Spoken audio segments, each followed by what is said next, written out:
शब्दों की अपनी मर्यादा है। शब्द चुभ भी जाते हैं और शब्द व्यक्ति को प्रफुल्लित भी कर देते हैं। रिश्ता टूट जाने के बाद, संबंध खराब होने के बाद, किसी भी बड़े विवाद में, चाहे वो शादीशुदा लाइफ में हो, चाहे लव लाइफ में हो, चाहे तुम्हारी प्रेम लाइफ में हो और चाहे तुम्हारी पारिवारिक लाइफ में हो, समस्या जब विकराल रूप ले ले तो सिर्फ इस शब्द का निरंतर जाप करना शुरू कर दो। सुबह से शाम के मध्य ही आपको शुभ सूचना मिलेगी, इसमें कोई संदेह नहीं है।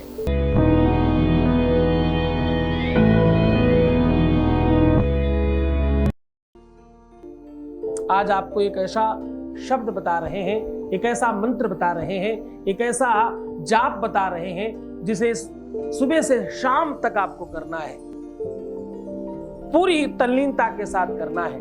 आपका मनोरथ सिद्ध होगा। कितना भी खराब हो गई हो बात, रिश्तों की, संबंधों की, प्यार की, रिलेशनशिप की, पार्टनरशिप की, पारिवारिक लाइफ की, दाम्पत्य लाइफ की, मैरिटल लाइफ की समस्या किसी भी हद तक बढ़ गई हो, उसे ठीक करने में यह मंत्र अकेला सहायक है। क्योंकि मंत्रों में असीम शक्तियां हैं।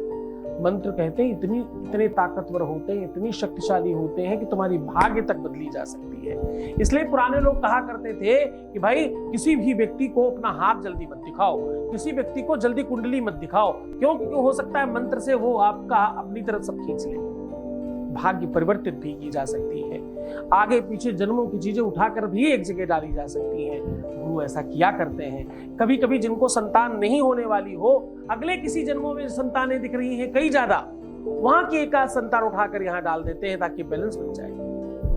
ऐसा किया जाता रहा है। चूंकि मंत्र महामणि विषय व्याल के, मेटत कठिन अंक भाल के। साहब ये ताकत है मंत्रों की। मंत्रों की ताकत समझनी हो तो पता क्या करना चाहिए? मंत्र, क्योंकि ऋषियों के द्वारा, संतों के द्वारा, महंतों और गुरुओं के द्वारा, गुरु तारा मंडल है, उनके द्वारा ये सब कीलित हैं और सिद्ध मंत्र हैं। उन्होंने हजारों करोड़ों मंत्र लगाए, रखे, सिद्ध किए, प्रयोग में लिए, फिर उसमें से जो बहुमूल्य थे वो आपके लिए छोड़ गए। जिस प्रकार से हमारे पूर्वज संपत्ति छोड़कर जाते हैं हमारे लिए, वैसे ही हमारे पूर्वज ऋषि मुनि हमारे लिए संपत्ति के रूप में मंत्र छोड़कर गए हैं। उन मंत्रों से कुछ भी किया जा सकता है। पहले कुछ ऐसे मंत्र भी थे जिनसे श्राप दे दिया जाए तो आदमी तुरंत भस्म हो जाए। वो सब इसलिए अपने साथ ले गए क्योंकि यहां दुरुपयोग होने लगा था उसका। किसी भी चीज का दुरुपयोग ना हो, शक्ति का दुरुपयोग ना होने पाए, इस बात का बड़ा ध्यान रखना चाहिए। रामायण में बड़ा अच्छा उपाख्यान है। हनुमान जी जब संजीवनी बूटी लेने जा रहे थे, जरा ध्यान रखना, हनुमान जी विश्व के सर्वशक्तिशाली देवता हैं, जीवित देवता हैं, कलयुग के देवता हैं, और ये वो देवता हैं जो ऊपर गए ही नहीं। अजर अमर गुण निधि सुत होहु, करहु बहुत रघुनायक छुहु, ऐसा माता आशीर्वाद दे के गई। अजर अमर करके गई हैं, इसलिए वो यही पृथ्वी पर। जब भगवान पर संकट आया तो भगवान ने हनुमान को पुकारा। उनके भाई, उनके अनुज के ऊपर जब प्राणों का संकट आया तो उन्होंने बाबा हनुमान को पुकारा।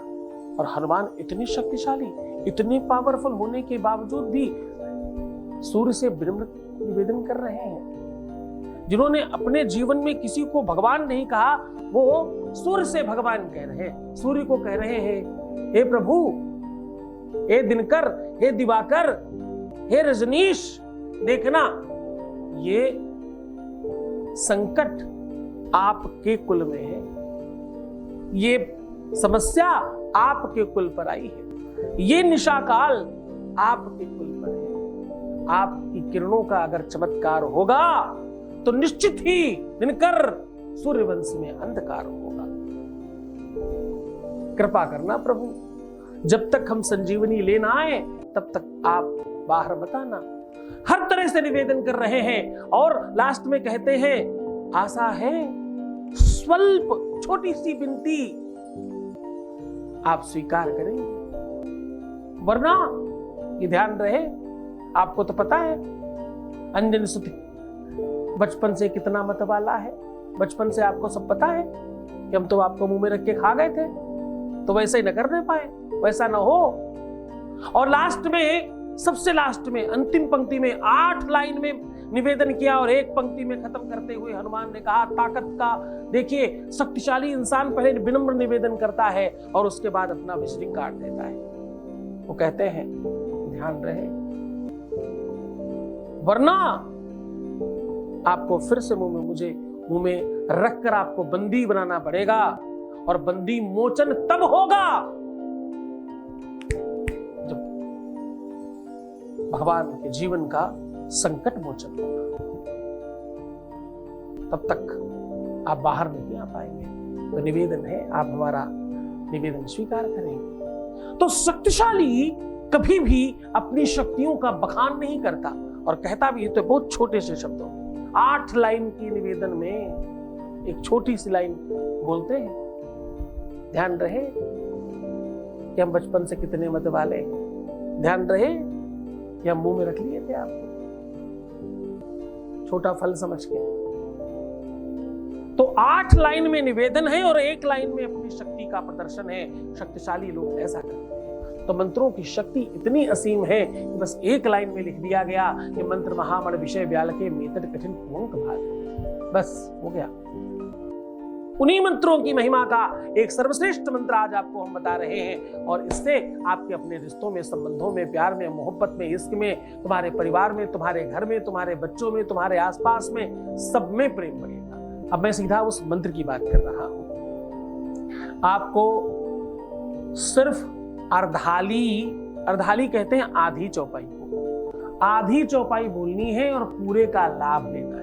इसको पूरा मन मस्तिष्क से समझ कर करिए। ये सिद्ध एक लाइन, एक अक्षर इसका शब्द है। हनुमान जी की कृपा प्रसाद का सर्वश्रेष्ठ साधन है। आपको जानकर बहुत आश्चर्य होगा कि सिंदूर की महिमा सबसे ज्यादा हनुमान जी ने बढ़ाई, और सुहागवती स्त्री को सिंदूर जितना ज्यादा पावरफुल है, उसका पावर सर्वश्रेष्ठ हनुमान जी की वजह से। सौभाग्य की वृद्धि के लिए, प्रेम की प्राप्ति के लिए, जीवन को बेहतर बनाने के लिए और खूब सारा लाभ लेने के लिए, अपनी गलती होकर के भी जीत जाने के लिए इस मंत्र से बड़ा कोई मंत्र नहीं है। क्यों? क्योंकि तुम जिसे यहां रखते हो उसको हमेशा यही रखना चाहते हो, और उसके वही आप खुद रहना चाहते हो। बस इतनी सी भावना है आपकी, ये पवित्र भावना है, इसलिए ये मंत्र आपका काम करेगा। आपको क्या कहना है? सीताराम बसहो मम भीतर। क्या कहना है? सीताराम। बड़े प्रसिद्ध संत की सिद्ध अर्धाली है, बस इतना सा ही बोला करते थे। और सत्य मानिए, आज हम पहली बार आपको ये मंत्र दे रहे हैं।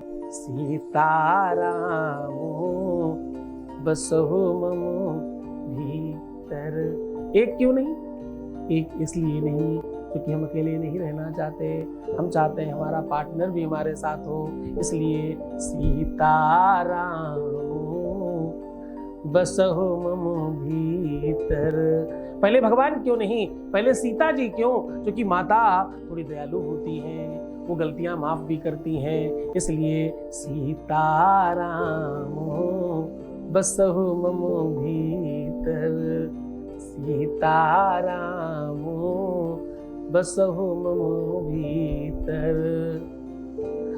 जितना ज्यादा हो सके इस बात को बार बार कहिए, रोम रोम प्रफुल्लित होगा। पहली ही बार से एक स्पंदन होगा आपके अंदर और अद्भुत परिवर्तन होगा, इधर भी और उधर भी। सीताराम बसहो मम भीतर।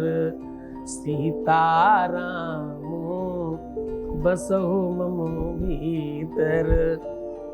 करके देखिए, अशुद्ध है ये, फिर भी सिद्ध है ये। करके देखिए, आनंद आएगा आपको पहली बार से चमत्कार मिलेगा।